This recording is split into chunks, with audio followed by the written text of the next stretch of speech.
Tonight, some pharmacists get ready to put shots in arms. Patients, they feel really comfortable coming to their community pharmacy, and we are trained to do this, so it's actually a perfect scenario. You may soon be able to get the COVID-19 vaccine at your neighborhood pharmacy. We'll tell you about a new pilot project rolling out in some Ontario regions. And it's a visual reminder of everything that we're about to lose. A Toronto community pushes back against a transit plan that would have transformed their neighborhood and managed to get their message through. Plus, childcare is something that absolutely has to be addressed if we want to see women return to the labor force. Tomorrow is International Women's Day. We take a look at the impact of the pandemic on businesswomen. This is CBC Late Night News.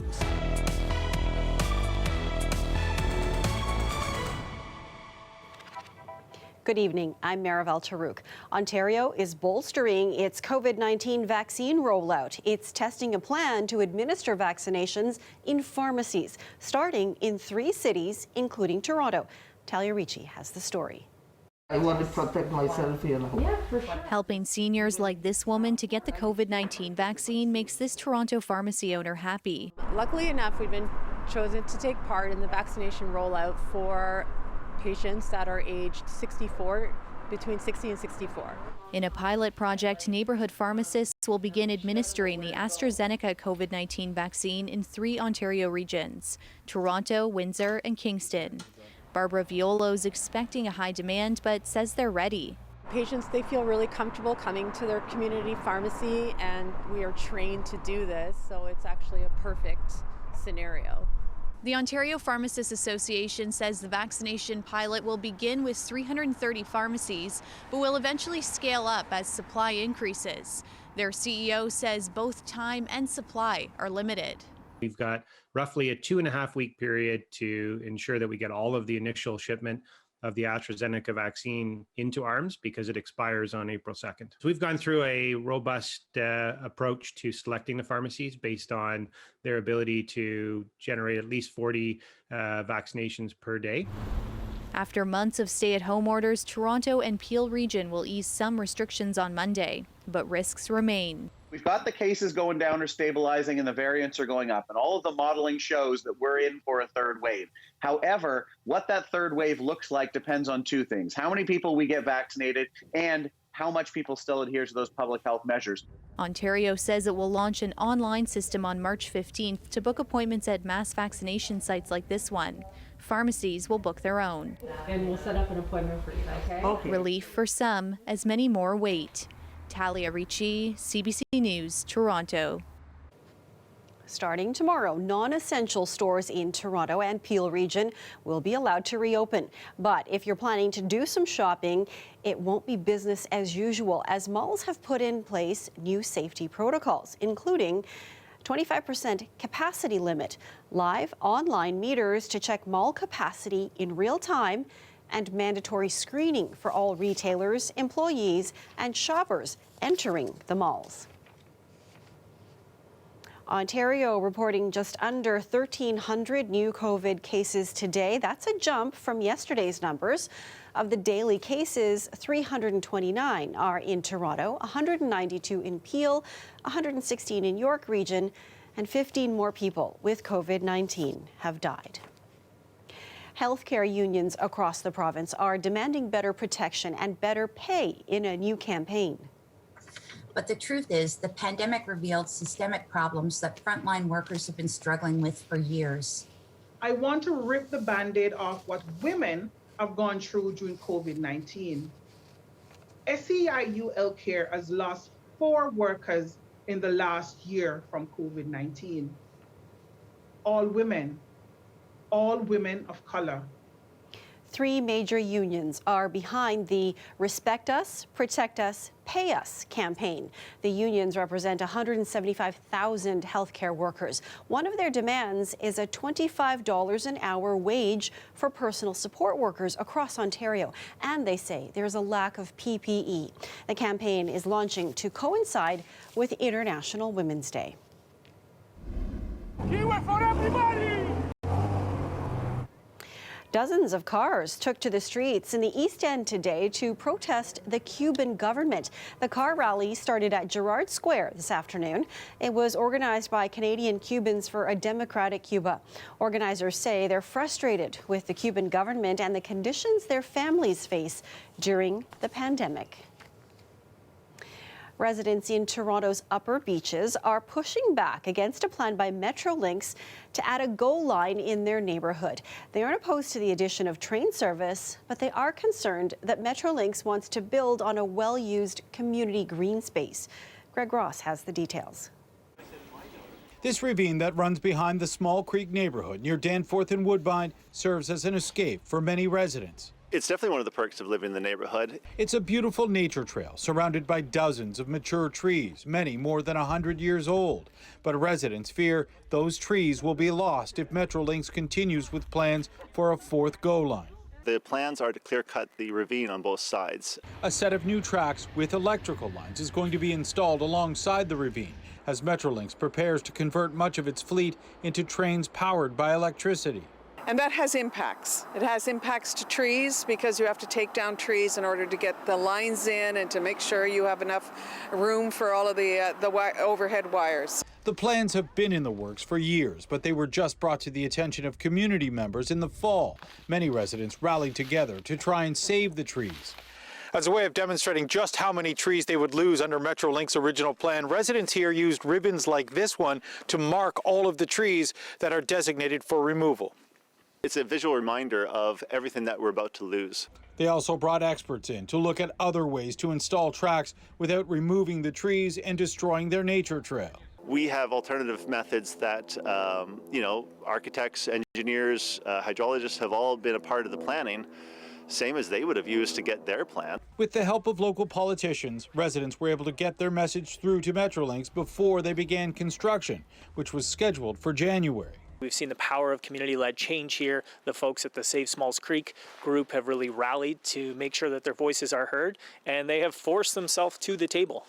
Not only has Metrolinx pushed back construction of the tracks until the fall, they've agreed to work with residents to try and save as many trees as possible and to preserve the trail that runs through the ravine.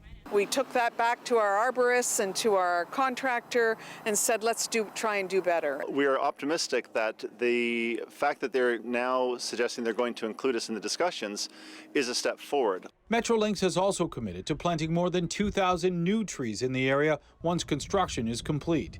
Greg Ross, CBC News, Toronto. Well, it was a sunny and chilly day today. The sunshine brought some folks out to Toronto's Evergreen Brickworks. They're getting some exercise and enjoying the views.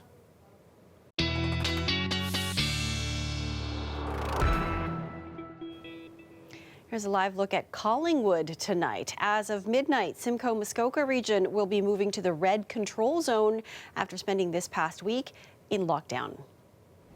Sophia's here with a look at the weather. Boy, I'm really excited with what you've been saying about this coming week, Sophia. Yeah, it's going to be great. There was a few minutes today where my kids went inside to get T-shirts on because it was so nice for a More little of that, it sounds like. Yeah, putting the cart before the horse a little bit today. Still a couple hours of chilly temperatures to get through, but boy, we are all itching for the warmth that will come, and that it will. First, this big, cool ridge of high pressure has to move out of the way, and we begin to get a tease of the mild April-like temperatures on Monday. Southwestern Ontario, you will be into the double digits and more on Monday. 16 possible in Windsor to start it off. You've got a 3 or 4 day stretch of double digits. We're all into the over 10 club in Toronto on Tuesday, and then you join the ranks on Wednesday in Cottage Country and into Eastern Ontario. Now, this stretch of warmth in double digits will come with some wet weather. It is Gulf warmth and it is Gulf moisture, but it won't be a complete washout of a day on Wednesday.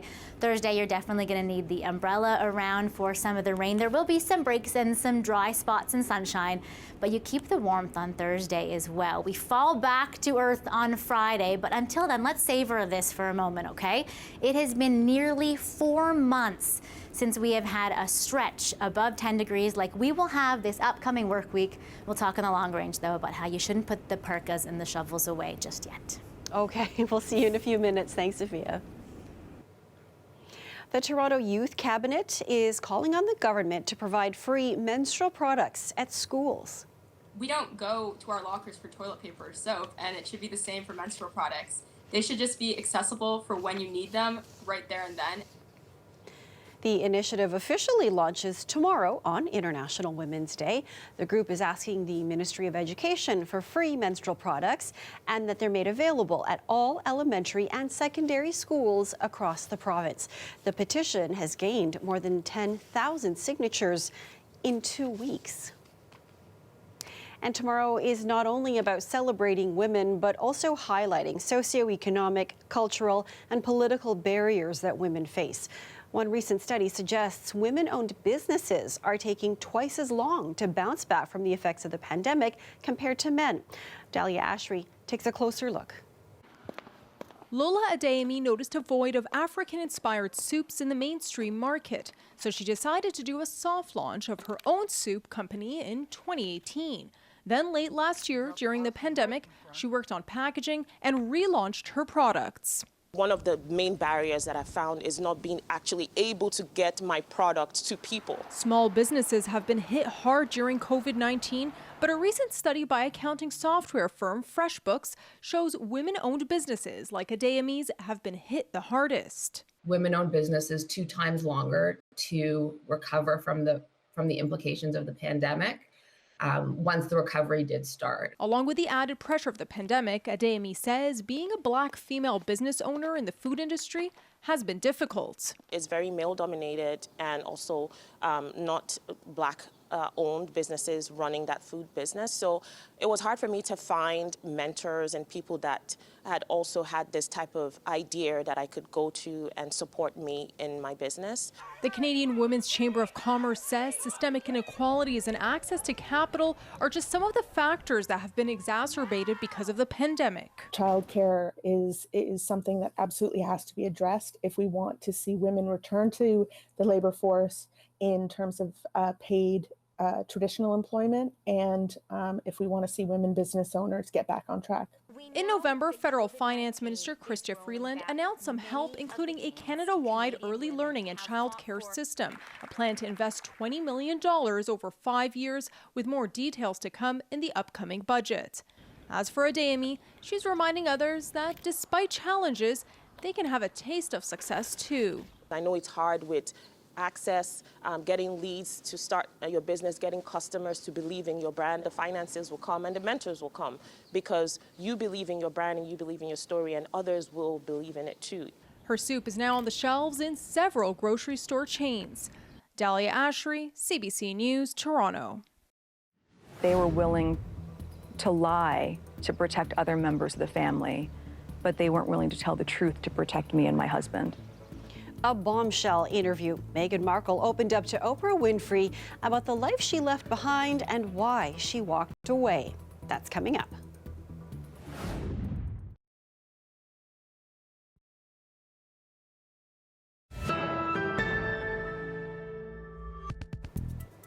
A never-before-seen look into the royal family tonight, thanks to a tell-all interview that Oprah Winfrey did with Meghan Markle and Prince Harry. The pair revealed details of why they left their royal duties and the struggle that led them to that controversial decision. Briar Stewart has more. It was billed as a tell-all from a couple now outside the confines of the British monarchy. I mean, that's the sad irony of the last 4 years, is I've advocated for so long for women to use their voice, and then I was silent. Were you silent or were you silenced? The latter. The 2-hour interview comes amid mounting friction between Buckingham Palace and the Duke and Duchess of Sussex. The couple made the decision to leave the UK and their official royal roles nearly 2 years ago. In the interview, Meghan described what life was like for her in the royal family. She said when she was pregnant, palace officials spoke to the couple about the upcoming birth of their son Archie. The conversation of he won't be given security, he's not going to be given a title, and also concerns and conversations about how dark his skin might be when he's born. She says tabloid scrutiny and life within the royal family made her miserable and lonely. She says at her lowest point, she thought about committing suicide. I just didn't want to be alive anymore.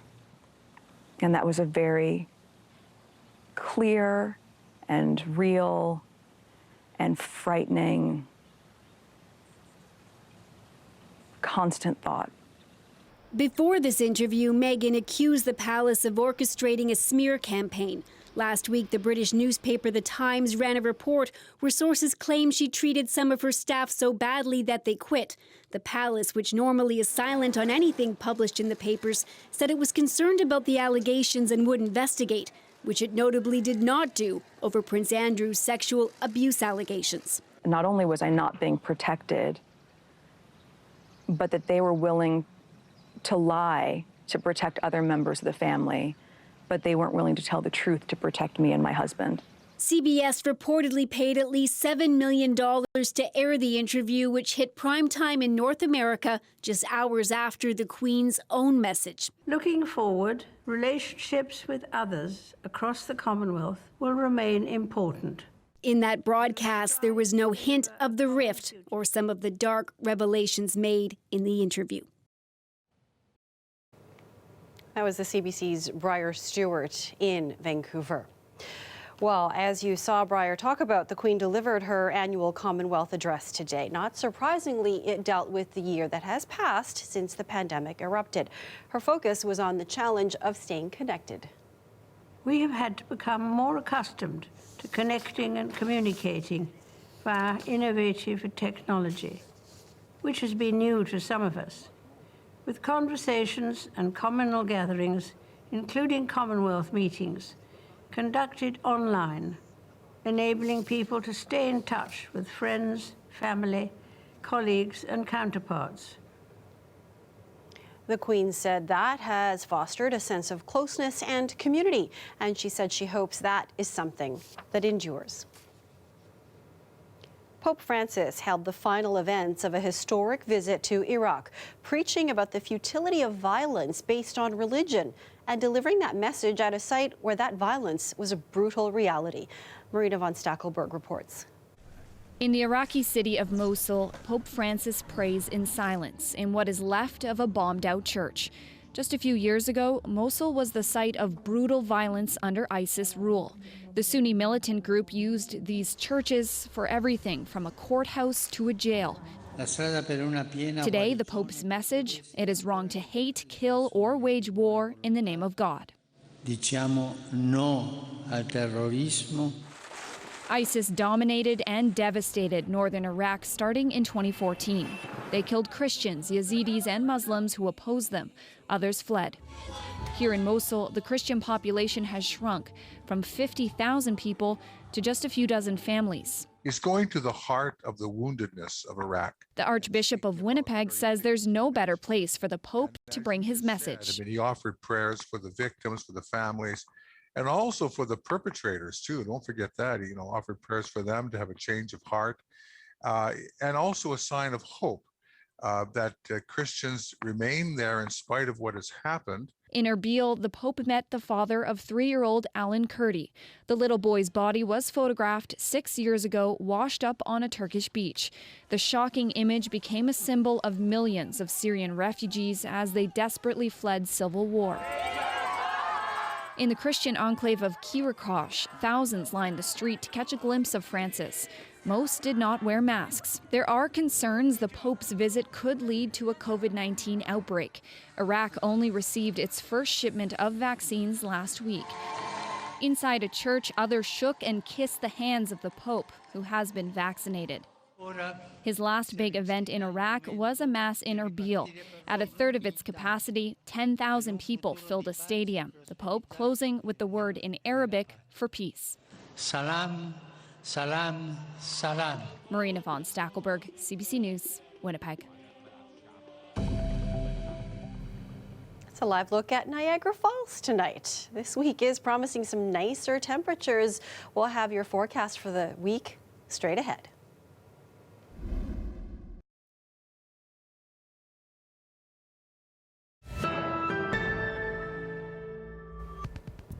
this week, we will mark 1 year since the World Health Organization declared COVID-19 a pandemic.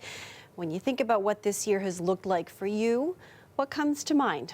Well, some Windsor residents tried to capture the year in a series of photographs. Empty streets, closed businesses, even the feeling of being stuck inside are just some of the recurring themes. These photos were submissions for a photo contest organized by the owner of a shop called Pressure Drop in Windsor. They asked people to send in photos that sum up the pandemic for them, and judges from Windsor and Detroit selected 3 winners last week.